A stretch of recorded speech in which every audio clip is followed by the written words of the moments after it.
Oh my. Why are we having such crazy downpours of rain in a short space of time? Why am I turning on the news and seeing tornadoes in Luton? Like, wow, that is so close to home. I'm used to turning on the TV and seeing, Hurricane Sandy in Jamaica, Hurricane Katrina in Miami, not Hurricane Storm Boris in Luton. It's crazy. Nah, but still, I can't believe we're having some really, really bad weather. We had a whole month's worth of rainfall in the space of 1-2 days. 1-2 days. Wow. Is this effects of the so-called global warming? Is it that the planet has moved a bit of its axis and now the jet streamline that we run along has moved in a way where it's giving us abstract weather? You see, people, the problem is the way society is going so fast with innovation. We're forgetting about the repercussions that we're having on the planet. That's why every country's in the race for economic innovation, in terms of better for the planet, a green planet, a healthier planet, a pollution-free planet. And throughout the industrial stages, it was like we've so far gone. It's just no turning back from it now, unfortunately. It's like you've got a bunch of people on your body, living on your body, or the little organisms living on your body, and they develop consciousness, and then now suddenly they've started to build buildings, and they started to get really clever, and they started to build up on top of your body. Now suddenly they start to dig inside. They thought, oh wow, there's blood.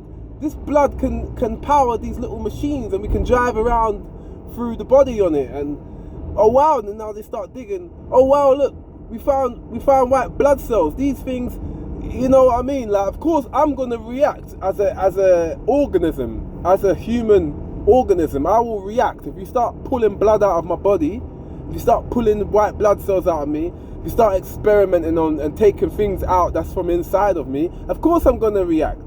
I say that to say this. It's like when we're digging for oil, and we got oil rigs set up in the middle of the oceans, and we think, oh, okay, yes, that's actually the planet's, that's like the planet's fuel for it to run, for it to keep spinning. Like when you pull a lever to start a motorbike, and you get the engine. It's the same sort of thing with the oil. The planet needs the oil. We're just taking it out of the planet, like as if the planet isn't going to react, And I don't think scientists have researched far enough the brilliance of what the planet is capable of doing with its own, with its own natural resources left where it's supposed to be left, like the gold, for example. Everything has a purpose. I'm not to say that we can't take a bit out naturally. A lightning strikes down a tree, we naturally use that tree to make tables. But when we go and start chopping down forest upon forest upon forest, taking oil out of the planet just in huge amounts, taking gold and silver from out the ground, minerals, these things serve purposes, but we're too selfish to try to understand maybe this is there for a reason. Should we be taking it in such mass amounts? How about we study it and see if it can come out by itself naturally? How about if we can see if the oil can spew out of the grounds naturally? Yeah, because if not, then you digging it up is going to cause a reaction, a chain reaction, as we're seeing now. We're having abstract weather in places that when we never thought we would have seen this sort of thing happening. Tornado in Luton, my God, I can't get over that. It's crazy. I have to make a video about it because it's beyond me, and this isn't something that I put my channel up to talk about, But we're talking about it because it's too close to home. I'm a UK citizen. I live in London, and Luton's just like up the road. You know, you could probably drive there in about an hour from London, 2 hours on a busy day, if I'm not mistaken. Because I've never actually been to Luton. Funnily enough, I've been past there, but yeah, that must have been really scary. I know we have tectonic plates underneath us, as we all do, but the shifts ain't big enough to cause major earthquakes. But we have little vibrations here and there. They're just not strong enough for us to feel them. We have little tornadoes here and there, but they're usually in the sea, where the jet stream runs along. You know, there's a jet stream that runs around the planet, and it crosses the path of England, of the United Kingdom.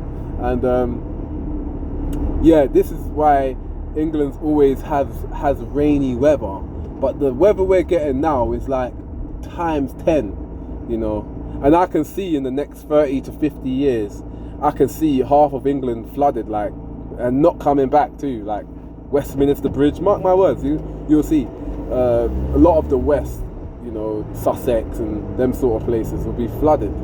You know, a lot of like the northwest and those sort of areas. We wouldn't have much of England left in the next 50 years. I think it will be, the island will get a lot smaller, you know. And there's, like I said, we're too far gone now to even have a solution to stop anything.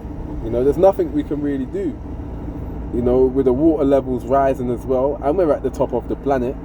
You know, where this planet is 3/4 water as it is. So the more water, the less land we're going to have, the less land mass, you know. And just the fun fact, the planet is 3/4 water and 1/4 of land. And did you know that your body is made up of 3/4 water as well?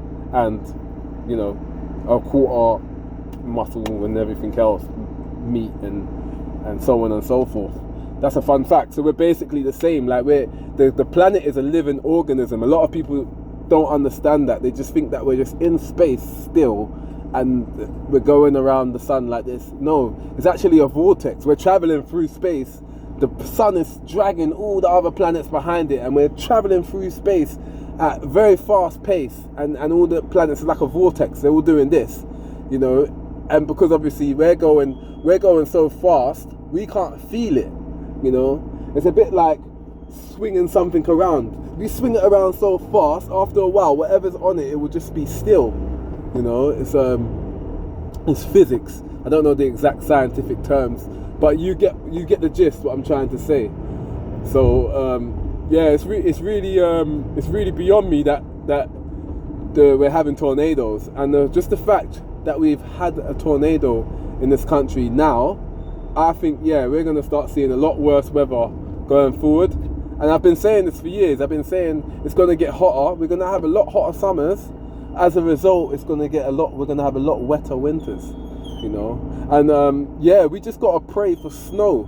That's the only thing that could really save us and buy us some time. If we have like frozen winters, like, you know, the months like January, February, if we can get a lot of snow in them months, it could keep the the iceberg cold, because England is actually on a massive iceberg, and it's tilting to one side because it's melting. So this is why where the water levels are rising, the coasts line are coming in, and with the floods, all the rivers inside the land are rising, and as a result we're getting all these floods, you see. And yeah, it's really sad to see the country disappearing at the rapid rate that it is. You know, it's a great country. You know, I've been living here all my life. It's got a lot of history, and yeah, it would just be a shame to see it all washed away underwater. You know. But yeah, so yeah, I just wanted to bring that to everyone's attention, really. So the lesson for today really is to reduce your carbon footprint. Stop using so much energy. I know it's far-fetched, but every little helps. If everyone played their part, turn off the plugs when they're not using the plugs. Turn off the lights when you're not using the lights. Unnecessary things like that. You know, keeping the heating on when you don't need the heating on. It's already warm. You warmed up the house already. You don't need the heating on. You know. you know, just trying to save on energy, really, not having your carbon footprint, as they say, so heavy, because that would just help, and it would just, if everyone played their part, there's like 30 million people in Britain or something like that. Even if 20 million of us did that, which I know we don't, because we're so wasteful in this country, very wasteful. But if everyone just played their part, it will make a big difference. So yeah, let's try and reduce our carbon footprint, people. Let's be energy sufficient. Let's be, you know, more aware of society, putting litter in the bin and just helping with society. It will go a long way. And yeah, hopefully everyone can just play their part, and it will just buy us a little bit more time, because I'd love my kids to grow up in a world where it's not so much drastic weather. You know, imagine, you know, it's like living in Miami almost. It's gonna be like you got a house and then the roof just blows off. Can you imagine? That would be horrible. So yeah, people, let's all play our part and pull the strings together. Hopefully we can make this world and this country a better place altogether. All right, peace.